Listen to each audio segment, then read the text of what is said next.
Et oui, oui, vous avez bien lu, ce sera encore un book haul. Bah oui, parce que clairement, j'avais encore gardé sous le pied quelques bouquins que j'ai achetés, que je vous ai toujours pas présentés. Alors quand je dis quelques, c'est-à-dire que j'en ai encore au moins une bonne vingtaine de côté, mais là, aujourd'hui, j'ai décidé de vous en présenter 13 qui ont des origines diverses et variées, que ce soit Easy Cash, Foire du Livre, etc. et qui seront aussi bien des grands formats que des formats poche. Quand on voit mes deux yeux comme ça, c'est mieux. Bref, du coup, comme j'ai pas mal de bouquins dont je dois vous parler, eh bien, on commence tout de suite. Tout d'abord, je me suis acheté Aurore boréale d'Assa Larsson aux éditions Folio dans leur collection policier. Alors là, on va être dans du gros thriller nordique puisqu'on se situe en Laponie.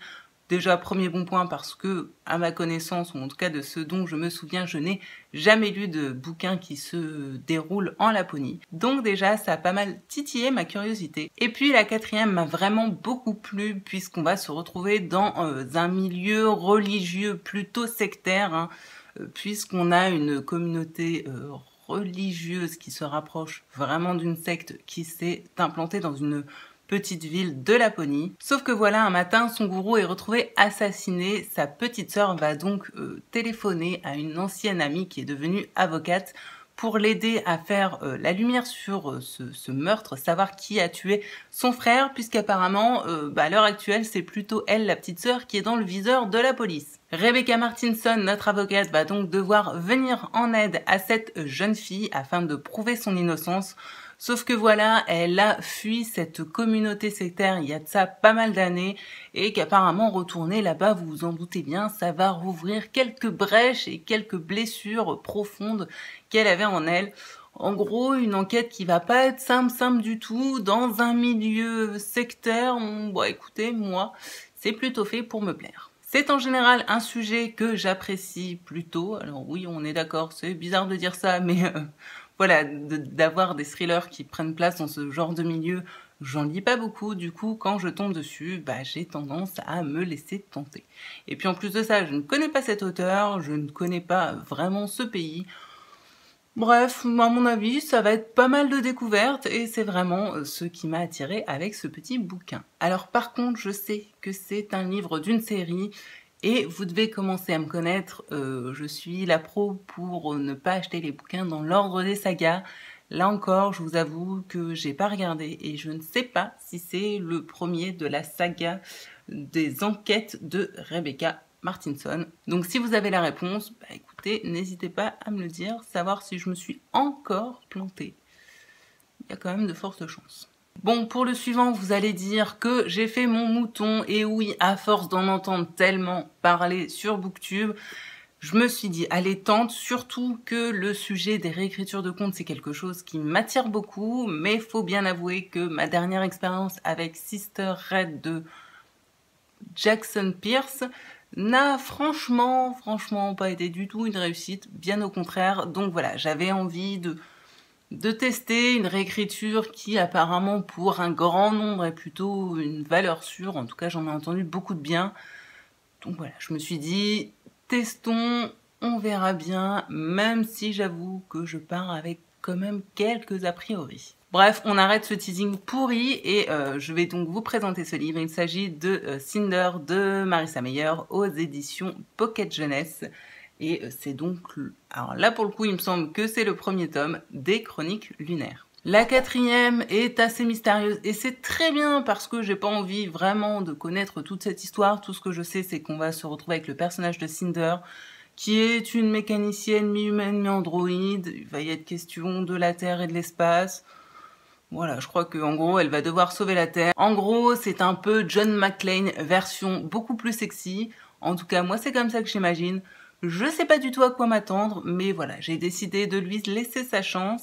Et si ça le fait pas, je crois qu'à un moment ou un autre, va falloir que j'arrête, que je laisse complètement tomber ces réécritures de contes parce que, voilà, ça voudra dire que peut-être quelque part, c'est pas fait pour moi. Alors le prochain, je suis très fière de l'avoir acheté, mais je ne suis pas sûre de le lire très rapidement pour tout vous dire et vous allez comprendre pourquoi. Puisqu'il s'agit des Fleurs pour Algernon de Daniel Keyes aux éditions J'ai lu. Alors tout d'abord, matez-moi cette magnifique édition qu'a fait J'ai lu. Je la trouve juste sublime. Et si je ne suis pas certaine de lire rapidement, c'est tout simplement parce que, si j'ai bonne mémoire, j'avais entendu que ce livre, en gros, c'est un peu la base de la SF. Et vous devez le savoir si vous suivez la chaîne, je suis pas vraiment branchée SF, loin de là. Sauf que, voilà, vous le savez aussi, j'essaye d'ouvrir mes horizons littéraires et je me suis dit, quitte à me lancer dans la SF, autant peut-être commencer avec un espèce de classique comme ça du genre. Et puis, il faut avouer aussi que le résumé, finalement, m'a pas mal tenté. En effet, on va se retrouver avec Algernon, qui est cette petite souris qui a reçu un traitement de la part de deux différents docteurs, traitement qui a pour but de complètement décupler son intelligence. Apparemment, le traitement fonctionne, tout va bien, du coup, on implante ce même traitement à un homme qui est considéré comme un simple d'esprit. Cet homme, Charlie Gordon, va du coup découvrir tout un monde dont il n'avait pas conscience, il va vivre des choses merveilleuses, il va même trouver l'amour. Bref, vu comme ça, on a l'impression que c'est une solution miracle à tous les malheurs de la vie, sauf que à un moment, bien cette intelligence qu'on avait insufflée à Algernon va commencer à décrépir un peu et les choses, si j'ai bien compris, vont commencer doucement à gentiment partir en couille. Donc on se doute que si ça arrive sur la petite souris, ça risque également d'arriver pour notre très cher Charlie. Je n'en sais pas plus, mais j'avoue que ça me titille quand même pas mal. Alors c'est un bouquin qui fait quand même bien ses 500 pages, donc voilà, 500 pages de SF, j'espère vraiment que ça va passer. Mais j'en ai entendu tellement de bien que j'avoue que je me suis laissée tenter. Donc si vous l'avez lu, n'hésitez surtout pas à me dire ce que vous en avez pensé. Ça m'aidera peut-être à me lancer un petit peu plus rapidement dans cette lecture. J'ai ensuite pris Sirius, le chien qui fit trembler le Troisième Reich de Jonathan Crowe aux éditions Pocket. Alors ce livre, clairement, si je l'ai pris, c'est pour sa 4e qui m'a vraiment beaucoup donné envie. Puisqu'on va se retrouver avec un chien qui s'appelait à la base Levi, qui va être baptisé Sirius. On comprend pourquoi en plein Troisième Reich. Apparemment, il va émigrer aux États-Unis, à Hollywood, avec sa famille. Il va devenir une sorte de star hollywoodienne. Et il va par contre devoir retourner dans son Allemagne natale avec apparemment un propriétaire moustachu. Vous voyez de qui je veux parler ? En tout cas, c'est ce que laisse sous-entendre cette 4e. Du coup, d'avoir un chien comme ça, juif, un peu espion à la botte de Hitler, écoutez, moi je pense que ça peut être carrément pas mal, super métaphorique et pourquoi pas avec une bonne dose d'humour. Donc voilà, j'ai pas hésité très longtemps avant de le prendre. En plus de ça, c'est un récit très court. Donc je pense que celui-ci va très vite y passer. Le livre suivant n'a absolument rien d'original, vous allez comprendre pourquoi, puisqu'il s'agit du Fantôme de Fellini, de Nadine Monfils aux éditions Pocket. Ce bouquin, c'est le 6e tome des aventures du commissaire Léon. Alors j'ai pas encore en ma possession le tome 5, mais quand je l'ai vu, je me suis dit, comme de toute façon, je compte tous les lire, voilà, je n'ai pas hésité du tout une seule seconde. Et cette 4e, mon Dieu, elle promet du lourd dans le genre Nadine Monfils. En effet, on a le propriétaire du Colibri, donc c'est l'espèce de petit bar un peu miteux où se rend régulièrement le commissaire Léon. Donc ce propriétaire a gagné un voyage organisé, un voyage groupé pour Rome. Du coup, il a décidé d'embarquer toute la joyeuse bande du Colibri. Quand je dis joyeuse bande, c'est parce qu'elle est composée de personnages rocambolesques, hauts en couleur et absolument drôlissimes. On y retrouve par exemple Madame Irma qui est un travesti, le personnage du nain qui est un camelot qui vend absolument tout et n'importe quoi à la femme du propriétaire. Vous voyez un petit peu le portrait, croyez-moi, avec cela on va pas s'ennuyer. Et parallèlement à ça, notre commissaire Léon va retrouver des cadavres décapités et tomber amoureux d'un fantôme. Quoi de plus normal dans l'univers de Nadine Monfils? Rien. Je me suis ensuite procuré d'Ombre et de silence de Karine Giebel aux éditions Pocket. Alors je n'ai toujours pas lu de livre de cet auteur, pourtant j'en entends beaucoup parler, que ce soit en bien ou en moins bien j'avoue, et du coup pour la découvrir je me suis dit que ce bouquin serait pas mal puisqu'il est tout court et qu'il s'agit d'un recueil il me semble de 6 nouvelles.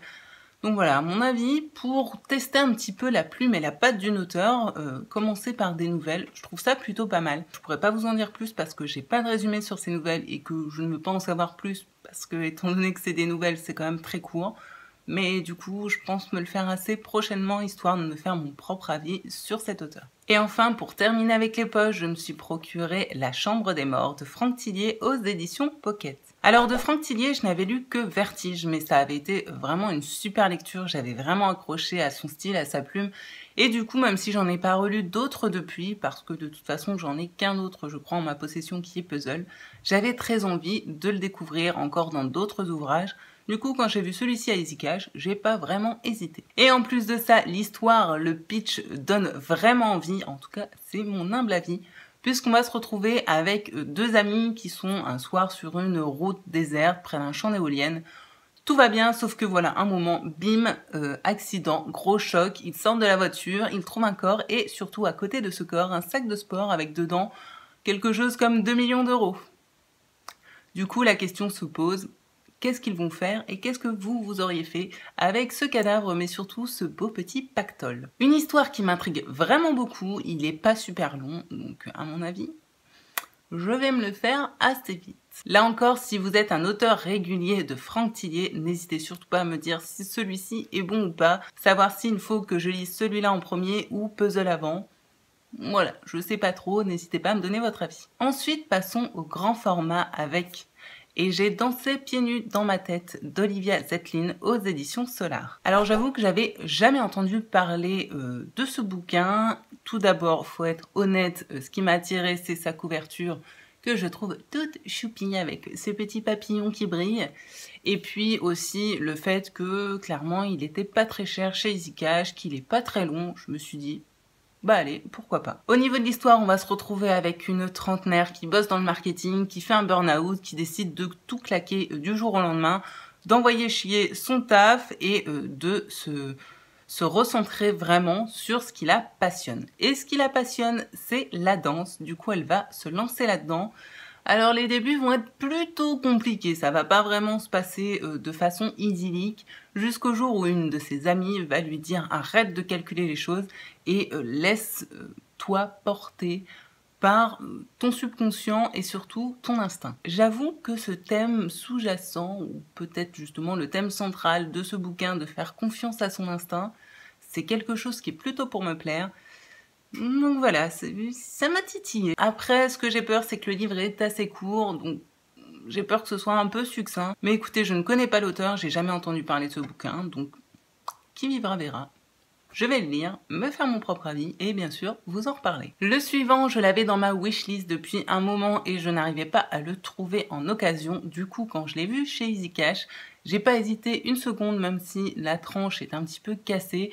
Je me suis dit, c'est pas grave, je le prends quand même parce que vraiment, ce livre me fait beaucoup trop envie depuis beaucoup trop longtemps et son thème m'intrigue vraiment beaucoup et c'est un thème que je voudrais creuser et lire plus. Ce livre, il s'agit de Normal de Lisa Williamson aux éditions Hachette. Alors, rien qu'avec la couverture, vous devez vous en douter, ce livre va tout simplement traiter de la transsexualité et plus précisément de la transsexualité chez les enfants ou les adolescents, je ne sais pas vraiment. Puisqu'on va se retrouver ici avec un personnage qui est du coup un enfant ou un ado, dont les parents sont persuadés qu'il va leur annoncer qu'il est gay, sauf que pas du tout. Ce petit garçon se sent juste femme dans le corps d'un petit garçon. Un sujet que j'ai vraiment beaucoup envie de creuser, que je ne lis pas assez et voilà, j'espère vraiment que ce livre est bien écrit, qu'il va m'emporter, qu'il va m'apprendre des choses sur le sujet. J'avoue que je mise pas mal dessus, j'ai pas mal d'attentes par rapport à ce bouquin. Je ne l'ai pas vraiment vu passer sur des chaînes, voire pas du tout.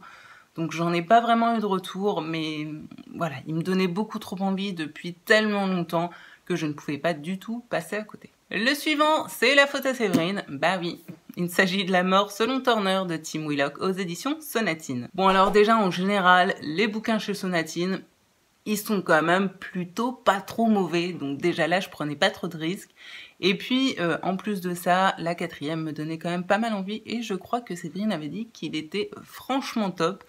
Donc voilà, quand je l'ai vu, bah, je me suis dit il me dit bien quelque chose celui-là, je me suis souvenu et du coup je l'ai pris. Au niveau de l'histoire, on va être vraiment dans le même univers que Zulu de Caril Ferret que j'avais lu. En effet, on se retrouve donc au Cap en Afrique du Sud où un jour un Afrikaner est en voiture et renverse une jeune femme noire sans abri et du coup qu'est-ce qu'il fait ? Il se barre sans rien dire. Il prévient juste sa mère qui est une femme très riche et très puissante au Cap qui va décider de couvrir le méfait de son fils. Ce crime aurait pu totalement tomber dans l'oubli, sauf que voilà, on a Turner, notre policier à la crime du Cap, policier noir qui plus est, qui décide coûte que coûte de faire la lumière sur ce crime et de savoir qui a tué cette pauvre jeune femme. On se retrouve donc avec un policier qui est prêt à tout pour faire justice et de l'autre côté une femme qui, elle, est prête à tout pour protéger son fils. Un face-à-face sur fond de ségrégation raciale, de corruption et de pays malheureusement assez violents. Je pense que ça devrait quand même pas mal le faire, sachant que dans le genre, j'avais beaucoup aimé Zulu. Je prends pas trop de risques à mon avis avec celui-ci. Le suivant, j'avoue que je me suis pour le coup laissé tenter à cause des avis que j'en ai vus sur Booktube. Et paradoxalement, j'avoue que j'ai pas mal d'a priori également sur ce bouquin.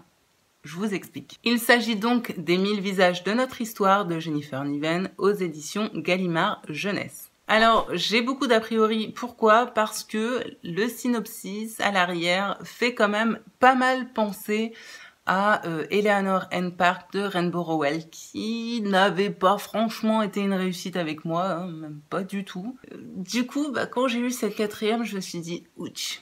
Mais à côté de ça, j'en ai quand même entendu pas mal de bons avis, et puis il y a un thème dans ce bouquin que je ne rencontre pas, que je n'ai jamais rencontré dans aucun autre livre et qui me tente quand même pas mal. En fait, il y a même deux thèmes puisqu'on va se retrouver avec un personnage féminin qui apparemment est complètement obnubilé par son obésité, qui est du coup toujours restée recluse chez elle, sauf que cette année, c'est décidé, elle s'inscrit au lycée et du coup elle va prendre des cours au lycée où elle va rencontrer un jeune homme qui cache un lourd secret. Le secret de ce jeune homme, je sais ce que c'est, elle n'est pas marquée sur la quatrième mais je l'ai entendu. Comme c'est pas marqué à l'arrière, je vais peut-être pas vous le dire parce que voilà, on sait jamais, ça peut peut-être spoiler et vous ne voulez peut-être pas être au courant de ça, mais il va y être question d'une, on va dire, d'une pathologie un petit peu particulière qui m'intrigue beaucoup, que je ne connais pas du tout. Donc à mon avis, on va voir le thème de cette pathologie et en face, je pense aussi le thème de la grossophobie. Deux thèmes que je ne connais pas, que je ne lis pas du tout d'habitude. C'est vraiment ce qui a fait que, voilà, j'ai fini par me laisser tenter par ce bouquin qui est une bonne grosse pavasse, qui pèse son poids et qui fait quand même c'est 450 pages, mais alors écrit caractère myope comme moi. Donc malgré le fait que c'est une bonne bricasse, je pense qu'à mon avis, il va tout de même se lire assez rapidement. Et enfin, je vais terminer avec deux livres d'une maison d'édition que j'aime beaucoup, dont je vous ai déjà pas mal parlé. Il s'agit de la maison d'édition Didier Jeunesse qui pour moi propose vraiment des contenus jeunesse différents, intéressants, originaux. Bref, du coup, j'ai trouvé deux bouquins de cette maison d'édition en foire du livre, donc j'ai pas hésité très longtemps. Et le premier, il s'agit de Dis au revoir à ton poisson rouge de Pascal Ruther aux éditions du coup Didier Jeunesse. Ici, on se retrouve avec un jeune garçon qui avait prévu de passer ses vacances d'été à faire du skate, sauf que voilà, apparemment contre toute attente il va devoir accueillir chez lui son correspondant anglais et du coup se taper plutôt des musées que des parties de franche rigolade au skatepark. Il est du coup pas franchement enjoué à cette idée là, sauf que voilà, il a pas trop le choix, donc il se rend à l'aéroport avec ses parents pour accueillir son correspondant. Sauf que en se rendant à l'aéroport, il ne s'attendait pas du tout à en repartir sans ses parents et à se lancer dans une folle course-poursuite au Brésil pour les retrouver. J'en sais pas plus, mais j'avoue que le côté comme ça un petit peu épique m'a pas mal intriguée. Et puis voilà, je fais vraiment confiance à cette maison d'édition qui propose en général toujours de chouettes histoires jeunesse. Et du coup voilà, quand j'aurai besoin d'une petite pause entre deux bons gros thrillers bien dégueulasses, je me dis que ça peut clairement faire le job. Et du coup, on va terminer sur Le Petit Prince de Harlem de Michael Thévenot, toujours aux éditions Didier Jeunesse. Alors, ce livre m'a pas mal fait penser à deux bouquins que j'ai lus il n'y a pas si longtemps. D'un côté, Mascarade, parce que au niveau de l'ambiance, on va se retrouver là encore aux États-Unis au début des années 1900, dans une ambiance très jazz. Et puis, de l'autre côté, m'a également fait penser à Bluebird de Tristan Kugel, que j'avais adoré dans cette même maison d'édition. Parce que voilà, là encore, on est un petit peu dans cette même ambiance. Et puis parce que, comme pour Bluebird, apparemment, on va retrouver dans ce livre la playlist des musiques dont il est question dans ce bouquin. Et ça, c'est quelque chose que je trouve génial, surtout à destination en plus d'un public jeunesse. Ça peut vraiment leur ouvrir comme ça l'esprit à un style musical vers lequel ils ne se seraient pas forcément tournés. Donc voilà, là encore, très bonne idée de cette maison d'édition. Au niveau de l'histoire, on est donc à Harlem, comme je le disais, dans les années 1920, avec Sonny, un petit garçon noir qui a un peu du mal à joindre les deux bouts. Il est là pour aider sa famille voilà, à survivre, quitte à commettre des petits larcins qui sont pas franchement très légaux.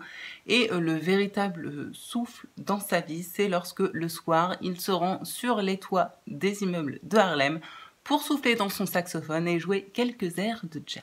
Entre le jazz et ses petits larcins, apparemment il va devoir faire un choix, mais que va-t-il choisir?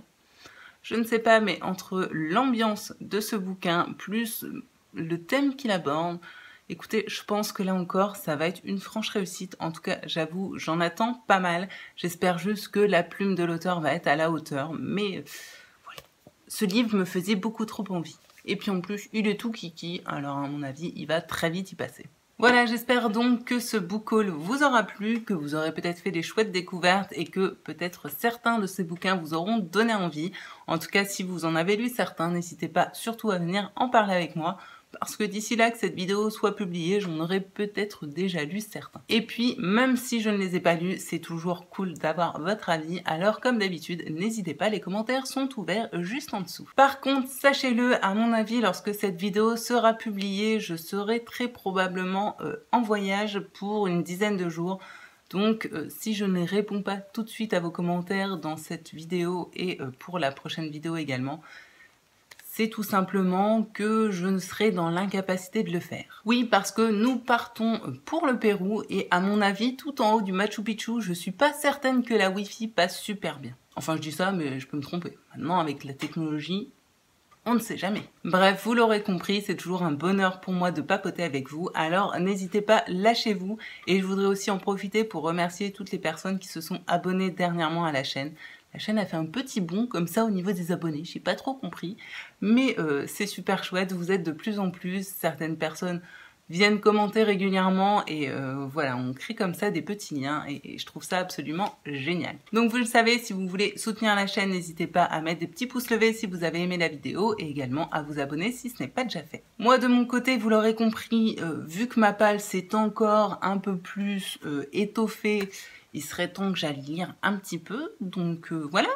Je vous laisse du coup là, j'espère vous retrouver très bientôt sur cette chaîne, en tout cas moi je serai au rendez-vous. Je vous souhaite paix, amour et littérature dans mon cœur et je vous envoie tout plein de bisous. Salut!